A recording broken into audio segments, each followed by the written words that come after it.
지난해까지만 해도 서점가에선 자기계발서, 주식, 부동산 관련 책을 찾는 사람이 많았는데요. 하지만 올해는 베스트셀러 10위 중에 소설이 절반이나 된다고 합니다.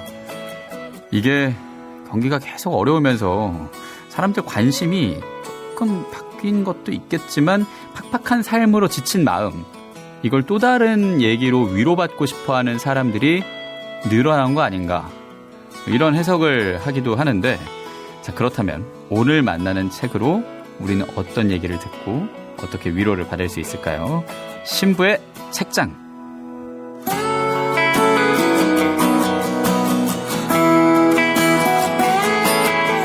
2022년 마지막 신부의 책장이기도 합니다. 군종교구 전승성당의 박재우 마르첼리노 신부님과 함께 하겠습니다. 어서 오십시오, 신부님. 네, 안녕하세요.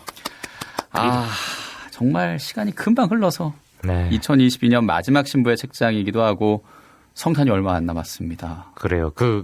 아마 다 목소리만 나가기 때문에 모르시겠지만 예. 스튜디오에도 성탄 분위기가 물씬 풍기고 있습니다. 맞습니다. 그리고 아기의 모습으로 오실 예수님 기다리는 대림제 4주일이기도 한데 전승성당은 어떤가요? 크리스마스 풍경이 좀 있습니까? 이번에 대형 마트 가서 드론을 타는 산타클로스가 있더라고요. 산타가 드론을 타요? 네, 르돌프 타는 게 아니라 그게 있길래 충동 구매 하나 해서 지금 성당 앞에 잘 설치돼 있습니다. 그렇군요. 네. 그럼 산타 할아버지가 계속 날아다니는 건가요? 그 바람 이렇게 쫙쫙 들어가는 거 있잖아요. 그러니까요. 네. 근데 바람이 많이 불면 산타 할아버지가 너무 춤을 추고 계셔가지고 드론 위에서 너무 가벼워 보이시기도 하고 네. 또 어떤 신남도 느껴지고. 네네. 뭐 기억나는 성탄 있으십니까? 군대에서 아무래도 제가 2020년도에 군대 왔으니까 딱 팬데믹 완전 그랬죠. 강할 때잖아요. 사실 이게 좋은 기억은 아닌데 기억에 남는 성탄이긴 한데 군정병하고 둘이서 이렇게 미사를 했거든요. 성탄 미사를. 네. 저는 성탄 미사가 이렇게 빨리 끝날 수 있다라는 거를 처음 깨달음과 동시에 사실 이제 인간적으로 조금 불편하고 좀 슬프고 사실 기쁨보단 좀 오묘한 감정들이 다시는 이런 성탄을 맞이하고 싶지 않다. 네. 어쨌든 그렇죠. 인상 깊은 기억으로는 남아 있습니다. 네. 그야말로 고요한 밤이었네요. 군종병과에. 맞습니다. 그리고 거룩하기도 했지만 또 간절해지는 그 밤이 기억난다고 하셨는데 올해는 거의 3년 만에 거리두기가 없는, 여전히 확진자는 있습니다만 그런 크리스마스입니다. 어떻게 보내십니까? 이번에 부대에서 목사님하고 같이 계획을 했는데 부대 내에 장기자랑 이렇게 같이 이렇게 하기로 했고요. 그리고 이것도 똑같이 아기 예수님 맞이하는 거니까 같이 조금 이렇게 모아서 그 간부님들한테 커피차 한번 쏘기로 했습니다. 진짜요? 네네네. 커피차는 팬들이 연예인들한테만 하는 거 아니었습니까? 저희가 또 그런 역할 해야죠. 이야, 사랑이십니다, 진짜. 따뜻해지고. 오늘도 신부의 책장 함께 합니다. 이 군종교구 안에 있는 서고에서 한 권 딱 뺐다고 여러분 상상하시면서 2022년 마지막 신부의 책장 100원 되는 문자 샵 1053 무료 빵톡으로 참여하실 수 있고요. 신부님, 어쨌거나 한 해 마지막 신부의 책장입니다. 올 한 해 키워드도 한번 생각을 하게 되고 그런 것 중에 하나가 공정이었잖아요. 맞아요. 오늘 이 공정을 좀 생각할 수 있는 책이라고 하던데요. 네, 맞습니다. 이 키워드 공정을 떠올리면서 사실 찾은 거기도 하고요. 그 정의란 무엇인가라는 책으로 유명한 마이클 샌델 교수의 공정하다는 착각을 골라와 봤습니다. 경제적으로 어려운 시기를 보내고 있는데요. 우리가 살고 있는 세상의 공정에 대해 그만큼 많은 이야기가 나오는 것 같고 또 그리고 이 책이 제가 나온 지는 조금 됐지만은 그래도 생각해 볼 수 있는 부분이 있고 또 이 책이 베스트셀러였던 만큼 많이 읽어보셨을 테니까 한번 함께 이 자리에서 우리 나누고 우리 생각해 보면 좋을 것 같습니다. 일단 조금 어렵지 않을까 싶어요, 책이. 정의란 무엇인가도 제가 정치외교학과 전공을 해서 그때 교양서적처럼 과제처럼 읽어서 그런지 물론 책이 참 의미 있고 읽어야 될 것 같긴 한데 읽고 싶은 책은 아닌 것 같거든요. 근데 막상 읽으면 이분이 책을 사실 잘 쓰시는 편이잖아요. 그렇죠. 사실 술술 넘어간다라고 말하는 건 거짓말이고 그래도 읽을만 합니다. 읽을만 하다. 네. 그러니까 근데 대부분 다 그렇잖아요. 어떤 두꺼운 책, 글씨가 일단 많은 책들. 예. 그게 조금 부담스러워 하시는데 근데 막상 피시면은 읽으실 수 있을 겁니다. 그래요. 연말에 한 번쯤 편안하게 읽어도 좋겠다. 대림제 4주일에 우리가 잠깐 읽어도 좋겠다는 그런 생각도 드는데 이 공정 뭐 이런 거 생각하면 좀 쉽게 생각해서 저는 최근에 끝났던 그 수능 그거부터 떠오릅니다. 그 한순간을 위해서 정말 열심히 노력을 하고 줄을 쓴 다음에 그 점수로 결정되고 하는 게 그게 공정한 것인가? 뭐 이런 생각도 하게 되고요. 신부님 어떠십니까? 안 그래도 이제 저희가 첫 번째로 나눌 책의 텍스트가 예. 입시의 윤리에 관한 내용이거든요. 함께 읽어보시고 예. 우리 또 이 부분에 대해서 나눌 수 있는 게 있지 않을까 싶습니다. 예, 좋습니다. 오늘 마이클 샌델 교수의 책 공정하다는 착각, 전승성당 박재우 마르첼리노 신부님과 책 소개 얘기를 보는데요. 첫 번째 얘기, 책의 도입부입니다. 대학 입시와 능력주의 가운데 입시의 윤리 함께 읽겠습니다.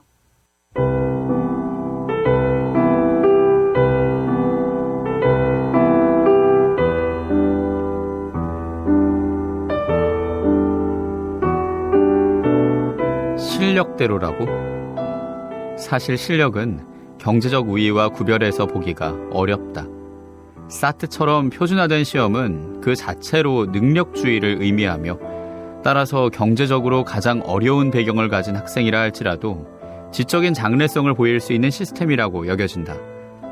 그러나 실제론 사트 점수와 수험생 집안의 소득이 비례관계를 나타낸다. 더 부유한 집 학생일수록 더 높은 점수를 얻을 가능성이 크다. 부자 부모는 자녀를 사트 모의 응시 과정에만 넣는 게 아니라 사실 입시 카운슬러를 고용해서 입시 스펙을 다듬어준다.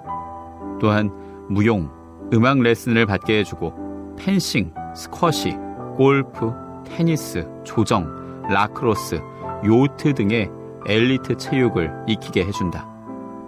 대학 운동부에 뽑히기 쉬운 조건을 만들어주는 거다. 그리고 해외 봉사활동도 알선해준다. 어려운 사람들에 대한 배려심을 어필하기 위해서다. 이런 것들은 다 부유한 부모가 자기 자녀에게 명문대 입학 자격을 따주기 위해 벌이는 돈이 많이 드는 일들이다. 학비 문제도 있다. 아주 소수의 부유한 대학들만 학비를 낼 여력이 되는지 따지지 않고 신입생을 받을 수 있다. 장학금을 받지 않아도 될 만큼 여유 있는 학생들은 그게 절실한 학생들에 비해 합격할 가능성이 크다.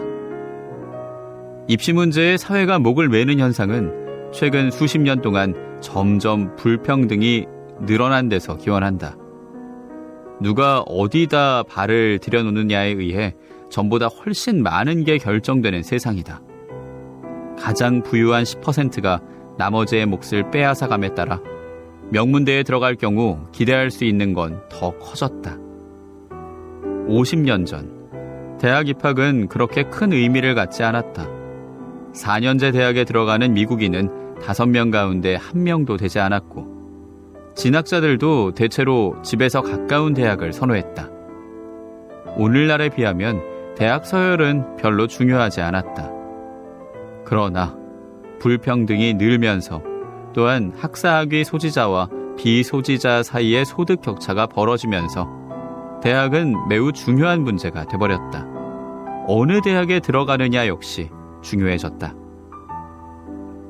오늘날 학생들도 너도 나도 소수의 주요 대학들만 선호한다. 자녀의 일거수일투족을 감시 및 간섭하는 부모의 태도는 느닷없이 나타난 게 아니다. 갈수록 빈부격차가 심해지면서 여유 있는 부모라면 그 자녀가 적어도 중산층의 삶을 살았으면 하고 바라게 되는 이해할 만한 정서의 결과물이다. 좋은 대학의 졸업장은 그동안 함께 지내온 계층하고만 어울리고 싶어하는 사회계층의 경직성에 대한 최상의 대응책으로 여겨진다. 그리고 이는 특권층 부모들이 화들짝 놀라서 자녀의 명문대 입시에 새삼 신경을 쏟게 만드는 요인이기도 하다. 그러나 경제적 불안이 전부는 아니다. 어떤 고객들은 자녀가 사회적 하향선을 타지 않도록 막는 것 말고도 또 다른 목적에서 지갑을 열었다. 그보다 덜 민감하지만 더 의미심장한 목적이었다. 자녀가 명문대 간판을 달도록 함으로써 그들은 능력주의의 광채를 두르려고 한 것이다. 불평등한 사회에서 꼭대기에 오른 사람들은 자신들의 성공이 도덕적으로 정당하다고 믿고 싶어 한다. 능력주의가 원칙이 되는 사회에선 승리자가 나는 나 스스로의 재능과 노력으로 여기에 섰다고 믿을 수 있어야 한다.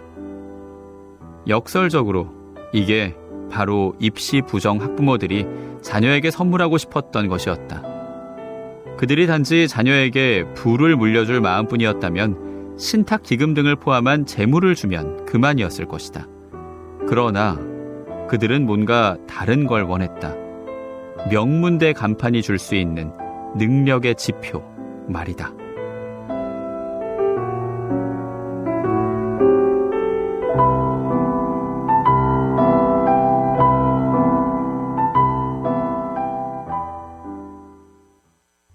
커피 소년의 75점 들었습니다. 사실 75점이어도 행복한 거거든요. 그렇죠. 예. 어떻게 받아들이냐에 관한 문제니까. 그러니까 말입니다. 그래서 제가 특별히 선곡을 했던 노래였고요. 입시의 윤리. 마이클 샌델 교수의 공정하다는 착각 속의 일부를 제가 읽고 이어서 함께 들었습니다. 신부의 책장 만나는 책, 지금 책장지기이신 박재우 마르첼리노 신부님과 함께하고 있고요. 책 속의 내용부터 잠깐 볼게요. 이게 사트. 전 이거 보고 그 삼성 입사할 때 아니구나.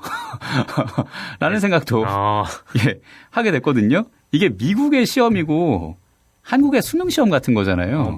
그렇죠. 근데 우리와 비슷한 점도 있고 다른 점도 있으니까요. 예. 당장 응시 횟수부터 이게 차이가 있지 않습니까? 예. 하지만 분명한 건 이 작가가 비판하고 있는 것처럼 이 표준화된 시험이라고 흔히 말하지만 사실 이미 출발선 자체가 다르다는 걸 우리가 확인할 수 있죠. 네, 맞습니다. 드라마 중에 저는 스카이캐슬도 떠오르고 예전에는 진짜 학원에 경제적으로 조금 차이가 있어도 공부 열심히 하면 학원에서 장학금도 주고 그 혜택으로 꾸준히 공부한 다음에 서울에 있는 학교 들어가고 그래서 소위 말하는 개천에서 용나는 그리고 공부 열심히 하는 걸로 조금 더 삶이 행복해지는 그런 학생들이 있었는데 지금은 진짜 돈이 더 있어야 공부도 잘하고 그게 결국 또 사회 안에서의 역할로 주어지고 그러니까 N포 세대라는 말도 나오고 코인에 자꾸 올인을 하게 되고 이게 어떤 악순환처럼 되는 것 같다는 생각이 듭니다. 금수저, 흑수저 이런 단어도 있지 않습니까? 그렇죠. 진짜 이런 사회 안에서 능력대로 가고 있는 건가? 그리고 이게 진짜 공정한가? 라는 얘기를 하고 있는 거죠. 그렇죠. 이 능력주의의 어떤 모순들, 우리가 그리고 능력주의라고 이렇게 말해왔던 것들이 정말 맞는가를 이렇게 지적을 하고 실제로 있고요.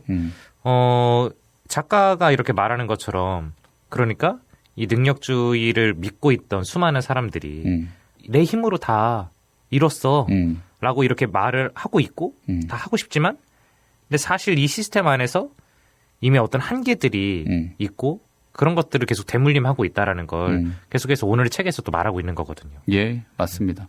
그래서 저는 역설적으로 같은 그리스도인이니까 그 생각을 합니다. 그러니까 주님께서 주시는 그 기회들 안에서 나는 최선을 다할 뿐이지 온전히 내가 다 했다라고 생각을 하면 그때부터 내가 조금 더 나를 채찍질하게 되고 더 불행해지는 것 같은 거예요. 왜냐하면 계속 그렇게 살아왔으니까. 대학에 들어갈 때까지도 그렇고 대학에 들어와서도 이 직업을 가지는 데 있어서 몇백 대 일을 뚫고 계속 마이크 앞에 있는 거니까요. 신부님은 군종교구에 계시니까 또 지금 천주교회 안에 계시니까 이 공동체 또 조직 안에서도 그런 것들 상황들을 보시지 않습니까?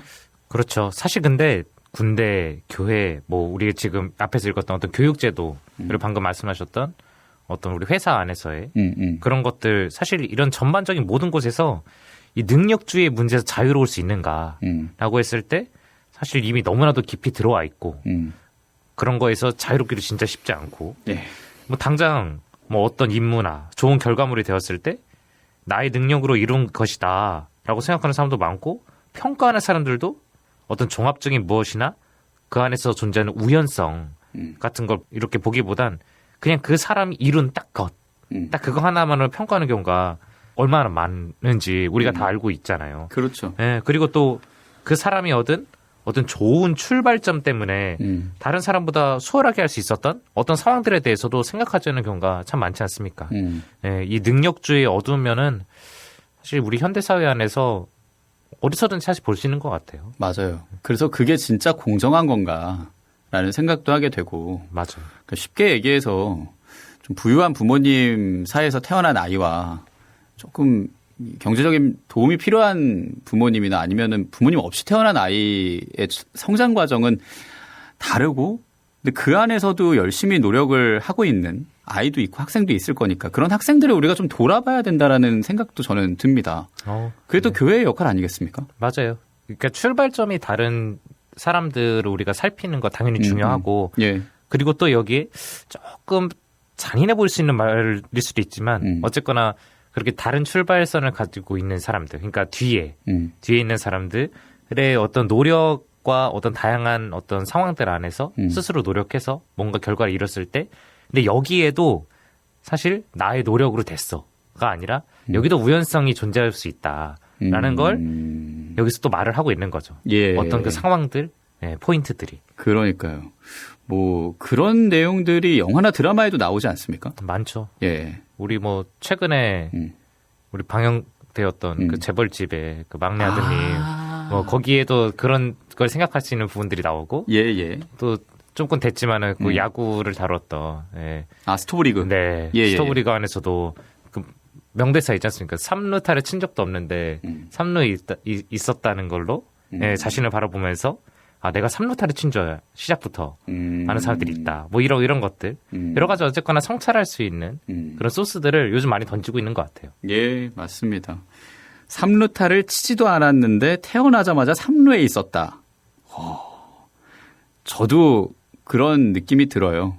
부모님의 사랑을 받으면서 자랐으니까 그게 요즘은 참 감사하더라고요. 요즘 또 아버지로 아이를 키우는 이 상황에서 부모의 사랑이 부족한 아이들도 너무 많고, 그 아이들을 어떻게 우리가 좀 더 바라보고 도움 줄 수 있을까. 그리고 그런 소외된 사람들을 생각해야 하는 때가 또 주님 성탄 대축일이고 성탄 시기이니까요. 네. 예, 소외된 사람들도 생각을 하면서, 그래서 다음으로 낭독될 부분이 또 굉장히 중요한데, 성공의 윤리 가운데 재능은 자신만의 것인가? 라는 주제의 얘기 만나겠습니다.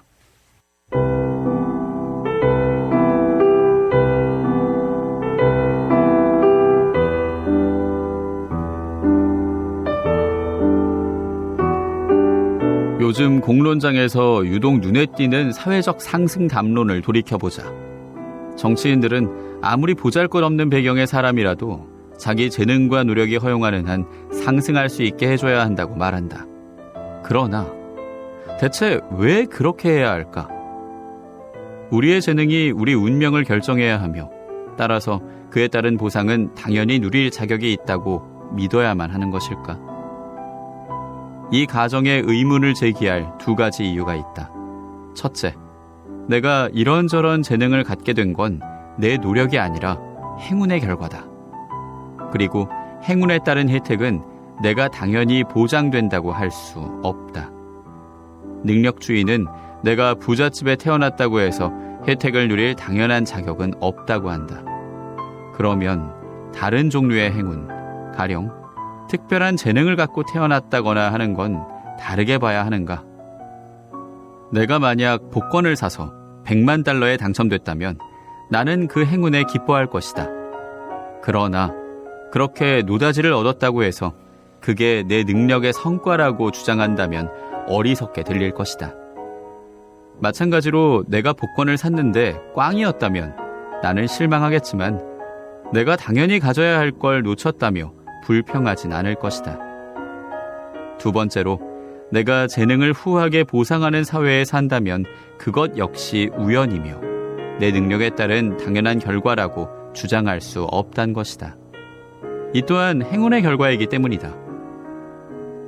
르브론 제임스는 매우 인기 있는 스포츠인 농구를 하며 수백만 달러를 벌었다. 탁월한 운동 재능을 가진 것 말고도 르브론은 그 재능을 가치 있게 여기고 보상해주는 사회에서 산단 행운을 누린다.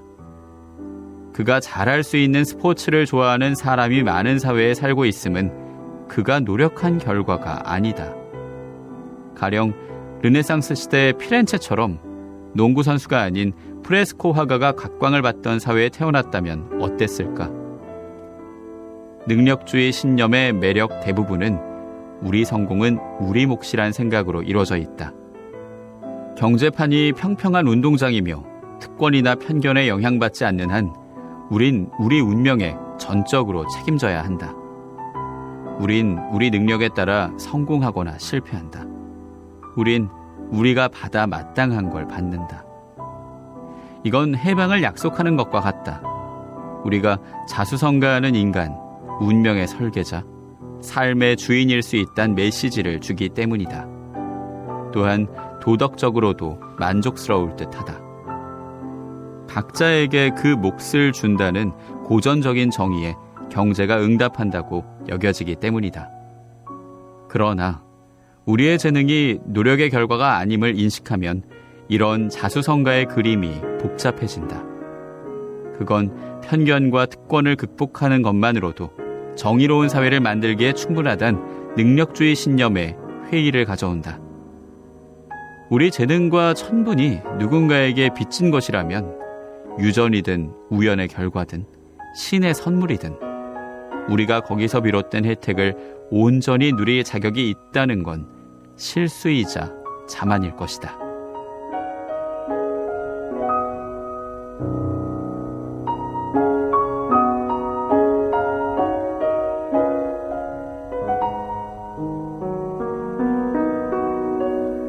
성공의 윤리 가운데 재능은 나만의 것인가라는 주제의 얘기를 제가 낭독을 했습니다. 농구선수 르브론 제임스 얘기를 듣고 보니까 흔히 때를 만나야 잘 성공한다. 그리고 또 그런 거 있잖아요. 모든 일에 때가 있다. 네네. 뭐 면접에 합격한 사람이 그냥 그 때가 맞았어. 그리고 또 그 얘기 하잖아요. 면접이 결국 올라가면 그때의 면접관과 나의 그 취향이나 통하는 부분이 얼마나 있냐. 그게 내가 얼마나 노력했냐와는 별로 상관이 없는 거다. 뭐 우리 신앙적 표현은 아니지만 궁합이라고 하는. 그렇죠. 그런 것들. 예. 그리고 또 우연적으로 만난 거 아까 얘기했던 그 부유한 집에 태어난 것들. 그런 것도 내 노력이 아닌 것처럼 내 재능을 또 가치를 높이 평가받고 그게 통하는 건 내 선택이나 노력만으로 되는 건 아닌 것 같아요. 네, 맞아요. 그래서 마이클 샌델 교수가 이렇게 지적하고 있는 게 이 사회문화 안에서 벌어지고 있는 이 현실들이 능력과 상관없는 결과물들이 존재하고 있다. 예. 순수한 결과는 없다. 그러니까 우연과 운이 분명 존재하고 있다라고 하는 거죠. 네. 그래서 그 우연과 운이 존재한다는 생각 안에서 무조건 내가 잘해서 됐다라는 생각보다는 우리 그리스도인은 주님께서 주신 것에 감사해야 된다는 생각도 저는 하게 되고 그리고 무조건 내 능력 때문에 부족해서 그런 거야라고 좌절만 하지 않아도 된다라는 그런 생각도 저는 하게 되고요. 신앙도 마찬가지예요. 모태신앙이니까. 종교 자유를 뺏긴 거거든요. 이거 우스갯소리로 저희가 하는 겁니다만. 근데 대물림으로 또 받은 신앙이라서 그게 너무 감사한 거고 저도 이 겸손한 자세를 계속 갖게 되고 그래서 내가 받았던 많은 선물들을 좀 생각하게 되는데 신부님은 어떠신지 궁금합니다. 저도 마찬가지죠. 예. 사실 우리 라디오 지금 얘기 방금 했지만은 뭐 지금 함께하고 있는 라디오도 예. 제가 만약에 군종 신부로 있지 않았다면 뭐 또 팬데믹을 겪지 않았다면 사실 예. 이거의 시초 자체가 원래 오디오 클립이었으니까. 그랬죠. 예.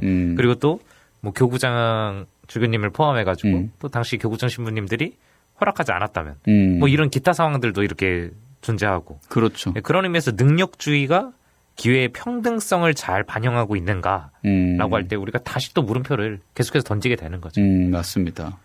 그래서 그런 건지 그 마이클 샌델 교수가 예전에 인터뷰에서 입시제도를 아예 그냥 제비뽑기로 하자. 이렇게 극단적으로 얘기를 했던 경우도 있는데 그래서 능력을 중심으로 우리가 생각하는 그런 점수, 뭐 눈에 보이는 지표들, 뭐 상 받은 거, 뭐 이런 걸로 계속 평가를 하면은 그리고 이런 걸로 문제가 생기고 있으면 우리가 또 다른 대안과 방향을 어떻게 찾아야 하는 고민을 좀 하게 됩니다. 근데 제 기억이 맞으면 일단은 그 인터뷰 그 내용이 예. 그러니까 그냥 무조건 제이 뽑자는 건 또 아니었고 그러니까 어쨌거나 참여하는 지원자들이 어느 정도 절대적 기준만 있다면 예. 그 다음에 제이 뽑기로 대학에 오게 된다면 그 결과로 인해 이게 순수 능력으로 내가 대학에 온 것이 아니라 여기엔 어떤 운들이 있구나, 우연성들이 있구나 예. 라고 하면서 조금이나마 자신을 낮출 수 있을 거란 취지에서 이 제안한 거라고 이렇게 하고 있는데요. 어쨌거나 여기서 그래서 중요한 건 그 키워드를 겸손으로 가야 된다는 거죠. 이 능력주의의 한계에서 벗어나 겸손해야 한다. 이게 또 작가의 또 키워드라는 거죠. 겸손. 네. 근데 결국 나로 오는 거거든요. 그러니까 능력주의라 하면 남에게 평가받는 지표들인데 다른 사람을 보기보다 나를 봐야 되고 그리고 나를 아끼는 중에 겸손해야겠다. 왜냐하면 면접을 보고 평가를 받으면 자존감이 자꾸 떨어져요. 그러니까 내가 나를 깎아내리는 게 아니라 내가 나를 사랑하고 아끼는 중에 겸손의 자세를 유지해야겠다라는 그런 생각을 하게 됩니다. 그리고 가톨릭 안에서 제일 중요한 게 또 공동선이잖아요. 그렇죠. 모두가 함께 선을 이루는 그런 세상을 만들어가야 한다라는 그런 키워드가 있는데 구체적으로 각자의 자리에서 어떤 생각을 갖고 또 노력을 하면 좋을지. 사실 어떤 딱딱딱 뭘 해야 돼요라고 이렇게 말하는 거는 굉장히 사실 어려운 부분인데 그럼에도 불구하고서 말씀드릴 수 있는 건 결국엔 지속적인 성찰인 것 같아요. 그러니까 쉽게 말해서 나를 좀 돌아봐야 한다. 네, 우리가 사실 무의식화되어 있는 게 되게 많잖아요. 능력주의에 관해서. 저도 마찬가지고요.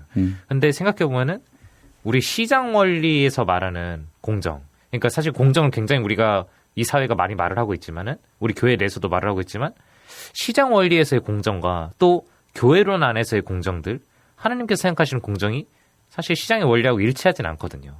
우리 어떤 복음 말씀들 그리고 우리가 교회에서 가르치는 여러 가지 내용들, 사회교리의 원리들 이런 걸 했을 때 그런 의미에서 우리가 지속적으로 이런 것들을 성찰해 나갈 때 인식의 태도가 바뀌고 결국 이 인식의 태도들이 바뀌어 나갈 때 이 사회 안에서 교회 안에서 또 전 군대에 있으니까 이 군대 안에서 뭐 성장해 가면서 좀 더 괜찮은 세상 하나님께서 보시기에 좀 더 좋은 모습들이 나타나지 않을까 싶습니다. 네, 맞습니다. 그래요. 그래서 우리가 복음이나 성경을 또 놓지 말아야 하는 이유가 있지 않나 싶고 이어지는 강론 명 받았습니다도 그래서 준비한 코너니까 이어서 잘 들어주시면 좋겠고요. 오늘 만난 신부의 책장 속의 책이었습니다. 마이클 샌델 교수의 공정하다는 착각. 자, 마무리할 시간 다 됐는데 올 한 해 신부의 책장으로 함께 했잖아요. 네. 간단한 소감과 함께 듣고 싶은 노래 말씀해 주시면 좋겠습니다. 사실 신부의 책장 하면서 제가 더 많이 공부하게 되고 배우는 것 같아요. 누군가에게 이런 걸 나눈다, 마치 제가 뭔가 제공한다라는 것보다는 제가 오히려 여기서 배워가는 게 더 많다는 생각 들고요. 내년에도 그런 의미에서 책 읽으면서 같이 배우고 생각하고 기도하고 나눌 수 있었으면 좋겠다라는 거 나누고 싶습니다. 좋습니다. 오늘 가지고 온 노래는요. 예. 황정민 씨가 부른 You're My Sunshine이라는 곡 이렇게 가져왔는데 영화 너는 내 운명 OST. 네, 맞아요. 예. 그냥 황정민 씨가 떠올라서 골라봤는데요. 밥상 소감 있었잖아요. 숟가락 하나 얻는다? 네. 예. 자신을 일개 배우 나부랭이라고 이렇게 표현하시고 이 스태프분들이 차려놓은 그 밥상을 맛있게 먹기만 하면 된다. 뭐 이런 부분들. 그리고 스포트라이트는 자신에게만 오는 것 같아서 죄송하다라는 어떤 표현을 한 것들. 보통은 제가 잘해서 이 큰 상을 받았네요 라고 생각할 법도 한데 전 굉장히 주변을 볼 줄 아는 겸손한 자세라고 생각했거든요. 그래서 우리 사회, 우리 교회도 이 겸손함 갖추기 바라고 또 오늘 책의 키워드처럼 이 능력주의에 우리가 착각 속에 빠지지 않길 공정하다는 게 뭔가 함께 또 생각해 보면 좋을 것 같아요. 예, 좋습니다. You Are My Sunshine 배우 황정민의 목소리로 들려드리면서 그 겸손의 자세 잊지 않고 잃지 않는 대림제 4주간 또 주님 성탄 대축일 성탄시기 보내면 좋겠습니다. 자, 이 노래 들려드리면서 올해 마지막 신부의 책장이었습니다. 군종교구 전승성당 박재우 마르첼리노 신부님과 함께했습니다. 고맙습니다. 감사합니다.